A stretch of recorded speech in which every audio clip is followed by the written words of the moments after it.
Speaker, nilikuwa nimewaahidi wa Kenya kwamba leo tutazungumza kwa Kiswahili. Manake nilikuwa natarajia kwamba mswada wangu wa kuzungumzia masuala ya vile ambavyo wa Kenya walidhalilishwa kule Tanzania utakuwepo leo, lakini wacha nizungumzie hii hoja ambayo imeletwa na Mheshimiwa Boni Khalwale.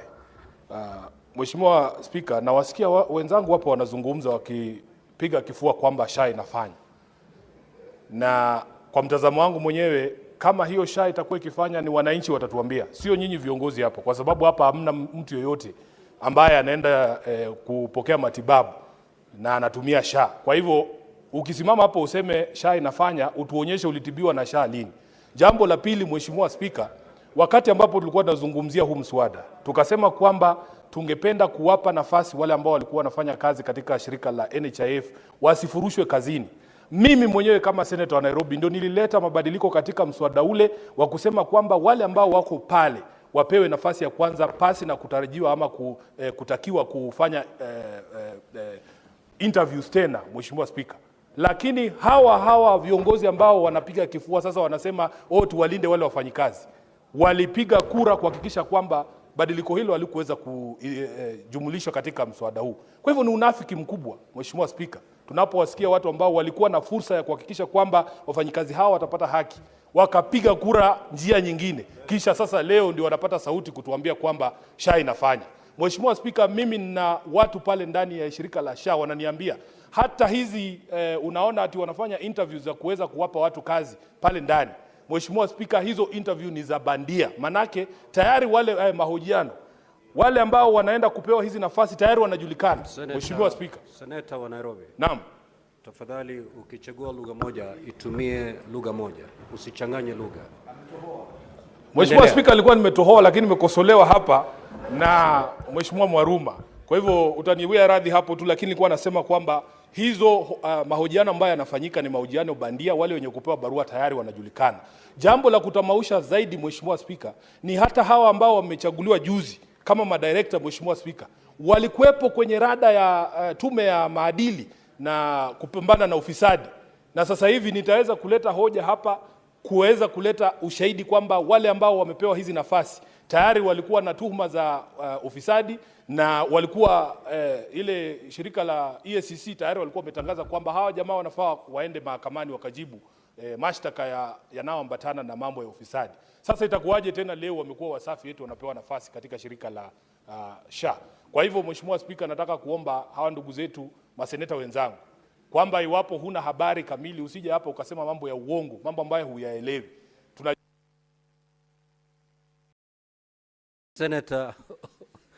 Senator Lekina. Thank you, Mr. Speaker. Mr. Speaker, I rise to support the statement by the distinguished senator from Kakamega. Mr. Speaker, the issue of uncertainty when you are an employee are things that makes us, and I'm sure most of us have gone through that process before the announcements for the results are done by the IEBC. So it is imperative, Mr. Speaker, that we clarify this matter, and I want to call upon NHIF or SHA to be able to make a determination of how many of the SHA employees are going to be absorbed permanently. And I know that there are those who have requested to be transferred to other government departments, so it will be important for them to be clear. But I want to assure the employees that as a member of the Health Committee, this is a matter which is not only, that is not only dealt by the Labour Committee, but also the Health Committee will also be looking into this issue. There are certain things which must be clear, Mr. Speaker. And I hope that when the committee will be looking at it, because I know it will go with the Labour and also the Health Committee, is to look at the terms of engagements. How different are they compared to the previous NHIF engagement? It is important also that right now when we are all staff of resources, that SHA looks into a process that will avoid serious legal battles. These people are uncertain, they don't know about their tomorrow, they were employed on a permanent basis. So now transitioning into the new entity from NHIF to SHA must also be based on the same terms. So it is imperative that we look at that to end that uncertainty. I know there was a meeting between the Cabinet Secretary of Health who attempted to clarify the matter that all those employees will be absorbed. So I want to call upon SHA, and I know the new CEO is about to come in on board, maybe next week, that this would be the first thing that you can be able to do. The chairperson of SHA, Dr. Ali, I have a lot of confidence in him. I know that when they work together, they can be able to see that we end this bickering about and also this uncertainty. Thank you, Mr. Speaker. The Senate Majority Leader.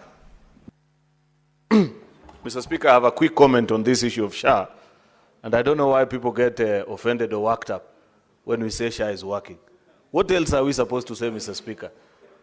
You know, Mr. Speaker, this addiction to bad news in this country, leaders must begin to live also and know that leaders are dealers in hope. I want to celebrate because I have visited 4 out of 6 of my sub-county hospitals in my county. And for each of those hospitals that I have visited, the one thing that I ask all the patients is, were you registered with SHA before being admitted? And for all of them, 100% that told me they had registered before, Mr. Speaker, SHA met part of their bill as any other insurance will be. So, Mr. Speaker, if we report back, we're only doing our duty because that is a work of a representative of the people. On this issue that has been brought by Senator Boni Halwale, it's an issue that is very serious and requires the keen attention of those that are addressing this matter. I voted, Mr. Speaker, against the amendment that had seen transitioning of all NHIF staff into SHA, Mr. Speaker. Fully aware why I did that, Mr. Speaker. Because I know for a fact, Mr. Speaker, that 95 or even 99% of former NHIF staff are diligent Kenyans, Mr. Speaker, who went about their duties very well. They worked and served this country well. Those needs to be considered. But I am fully aware, Mr. Speaker, that in NHIF we had staff, Mr. Speaker, that were approving the amputation of a human being 4 to 6 times, yet we know a human being has only 2 legs, Mr. Speaker. You want us to take those ones to SHA as well? There must be a vetting process. And I want to believe, Mr. Speaker, that that process needs to be done in a way that no Kenyan ends up suffering unfairly, Mr. Speaker. And for that reason, Mr. Speaker, I hope that our health committee, Mr. Speaker, when they consider this particular matter, Mr. Speaker, will guide. What is your point of order, Senator Boni? Mr. Speaker, 105, you heard the Senator of Kericho accuse employees of NHIF for approving claims for people who have been amputated 5 times. Is it in order to mislead the country when it is a fact that even one limb, you can amputate it, Mr. Speaker, 10 times? Yes, because, for example, Mr. Speaker, this is important.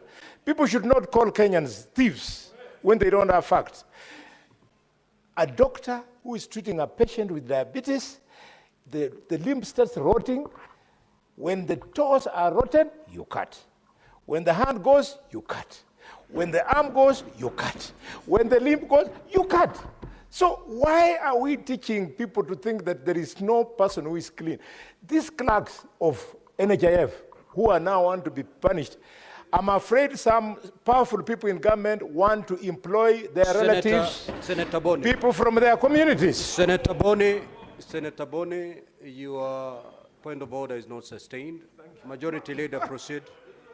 The problem, Senator Halwale, was on his phone when I was making my point. That's why he completely misunderstood what I mentioned, Mr. Speaker. The point that I was pursuing is a point of fictitious claims. Unless you want to mislead this House, Senator Boni, that NHIF did not have challenges of fictitious claims. That is in the open. Read, Mr. Speaker, from the reports of the Auditor General on operations in that institution. And we have said, for your benefit, Senator Boni Halwale, that I am completely clear in my mind that 95 to even 99% of the employees that work in that institution are diligent Kenyans. I have said there must be a vetting process to establish that if there's an employee who was found, Mr. Speaker, to be involved in the business of handling fictitious claim and brought down NHIF, then we need not transition such employees into SHA. That was a simple point, Boni. I don't know why you would want to take issue with such proposition. Unless, Mr. Speaker, Senator Boni has joined Sifuna's band, whose duty, Mr. Speaker, is to get excited and say there is absolutely nothing right in anything that I say. Senator Majority Leader. Senator